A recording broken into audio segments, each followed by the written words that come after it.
Bonjour, je m'appelle William, je suis en deuxième année de thèse au laboratoire de sonochimie des fluides complexes.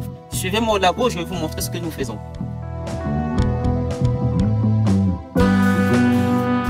Alors, dans notre laboratoire, nous avons 4 thématiques de recherche. Dans un premier temps, nous étudions les phénomènes de sonoluminescence qui interviennent lorsque se forme un plasma sous une poisson.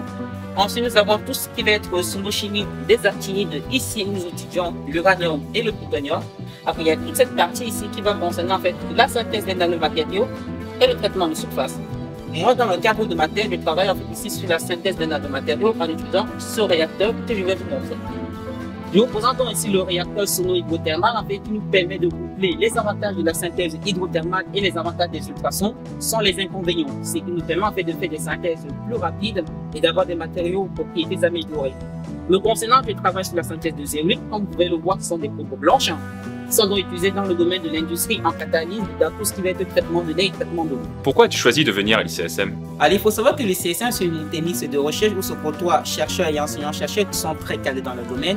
Et en venant ici, tout en sachant que j'allais pouvoir côtoyer ce monde, j'ai donc eu la possibilité en fait de faire de l'enseignement, ce qui était un gros plus pour moi qui me prédestine au métier de l'enseignement.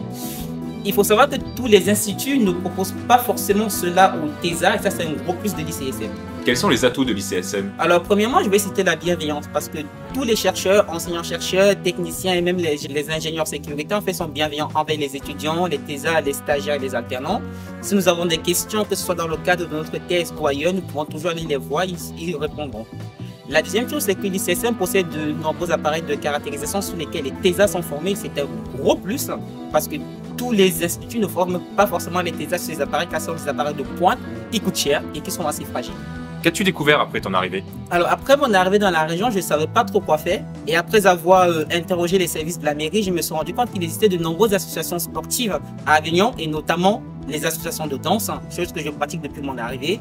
Mais si vous faites de la pétanque, de la randonnée ou du footing, il existe de nombreux groupes de sport en fait dans lesquels vous pouvez vous greffer et pratiquer votre activité tout en rencontrant du monde. Pourquoi recommanderais-tu l'ICSM? Déjà, nous avons de très grands appareils de caractérisation qui sont mis à disposition des TESA dans un premier temps. Et dans un second temps, l'ICSM est plutôt très bien situé. Nous avons Montpellier, Marseille, Lyon, Grenoble qui ne sont pas très loin. Ça fait toujours de jolis lieux à visiter si nous avons une envie de sortir.